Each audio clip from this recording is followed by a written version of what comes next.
Ressens-tu au plus profond de toi un sentiment d'infériorité ou as-tu un complexe d'infériorité par rapport aux autres? Bienvenue sur Antaria Talk, la chaîne qui vous offre du contenu utile pour éduquer la nouvelle génération. On se retrouve ici pour un nouvel épisode autour des émotions. Aujourd'hui, nous allons étudier le sentiment d'infériorité ou, si vous préférez, le complexe d'infériorité.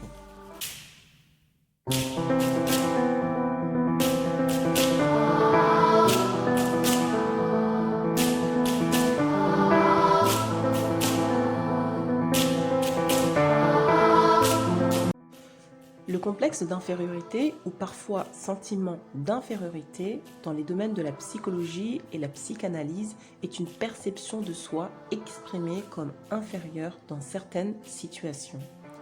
La théorie du complexe d'infériorité est initialement proposée dans les années 1920 par le psychanalyste Alfred Adler.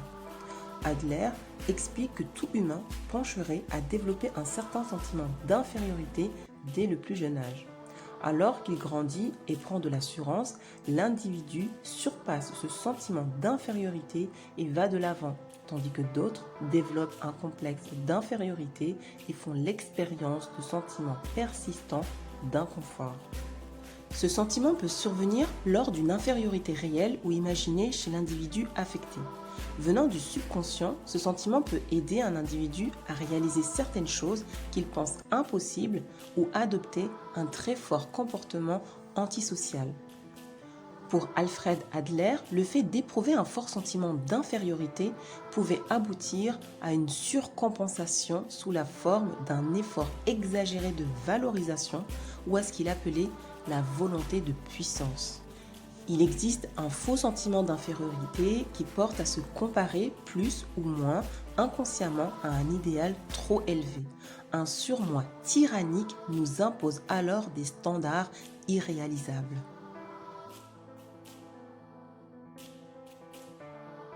Les sentiments d'infériorité contiennent le message que nous sommes inférieurs aux autres sans spécifier qui sont ces autres.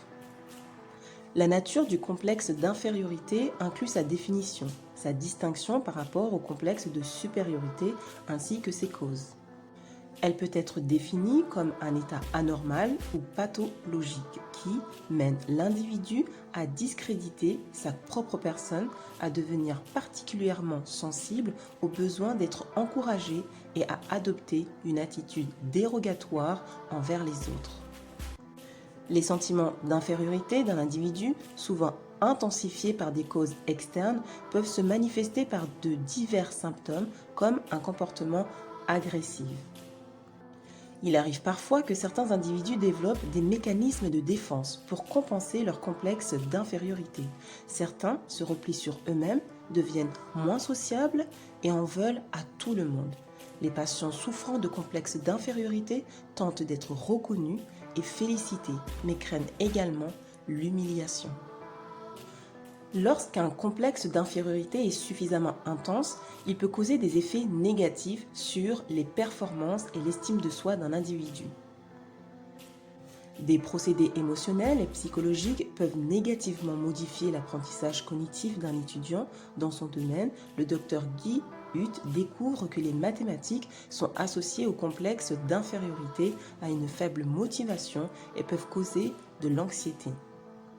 Les caractéristiques de ce complexe sont montrées chez les patients atteints de certains types de troubles mentaux comme la schizophrénie, les troubles de l'humeur et les troubles de la personnalité. Le docteur Werner Moritz explique que les patients souffrant de schizophrénie paranoïaque utilisent leur délire comme mécanisme de défense contre la faible estime de soi. Il est essentiel de faire attention au trafic d'émotions et de sentiments, car un sentiment d'infériorité cache habituellement un sentiment de toute puissance, le désir d'un idéal trop élevé, voire une agressivité tournée contre soi-même. Le complexe d'infériorité survient lorsque les sentiments d'infériorité s'intensifient à travers des échecs auxquels peut faire face un individu dans sa vie. Il désigne également le fait qu'un individu n'accepte pas qu'un autre le surpasse dans un domaine spécifique. Cependant, certains patients développent un complexe d'infériorité passager sans réel impact tandis que d'autres développent un complexe d'infériorité maladif et durable qui peut avoir un impact physique et ou psychologique. Ce complexe est une condition psychologique qui peut se manifester pendant la petite enfance ou à l'âge adulte, consciemment ou inconsciemment. Le professeur Alfred Adler identifie un complexe d'infériorité comme problème comportemental chez les enfants. Il explique également que plus grand est le sentiment d'infériorité expérimenté, plus puissant est le besoin de conquête et plus violente est l'agitation émotionnelle. Chaque individu peut se sentir inférieur à d'autres à un moment de sa vie, mais lorsque ce sentiment affecte grandement son comportement et ses émotions, l'empêchant ainsi de vivre une vie normale, le complexe d'infériorité est significativement présent. Chaque individu naît avec plusieurs besoins et désirs qui lui conviennent et qu'il veut atteindre. Cependant, ces besoins et désirs semblent difficilement concevables par un nombre de raisons.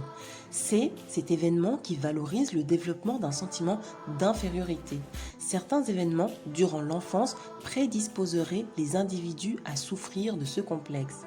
Des enfants qui grandissent dans la précarité, qui ont une couleur de peau ou religion différente par exemple. Être rabaissé physiquement et ou moralement peut également favoriser le développement du complexe d'infériorité. Les individus ayant un risque de développer ce type de complexe montrent des signes de faible estime de soi. Des complexes, selon leur ethnie, ont des faibles revenus ou exposent des symptômes de dépression. Parfois, des signes alarmants sont aperçus parmi les individus atteints de ce complexe. Par exemple, un individu qui cherche de l'attention et qui tente de s'améliorer peut devenir susceptible. Souvent, il est difficile de trouver exactement les causes du complexe d'infériorité. Elles peuvent inclure le sexe, l'ethnie, l'orientation sexuelle, les cas familiaux, le statut social, la santé mentale, l'apparence physique ou autres traits de caractère dont l'individu croit manquer dans sa vie. L'attitude et l'éducation parentale, comme les désaccords, remarques et comportements négatifs envers un enfant âgé de moins de 6 ans, peuvent créer un complexe d'infériorité. Je répète, l'attitude et l'éducation parentale, comme les désaccords, remarques et comportements négatifs envers un enfant âgé de moins de 6 ans, peuvent créer un complexe d'infériorité.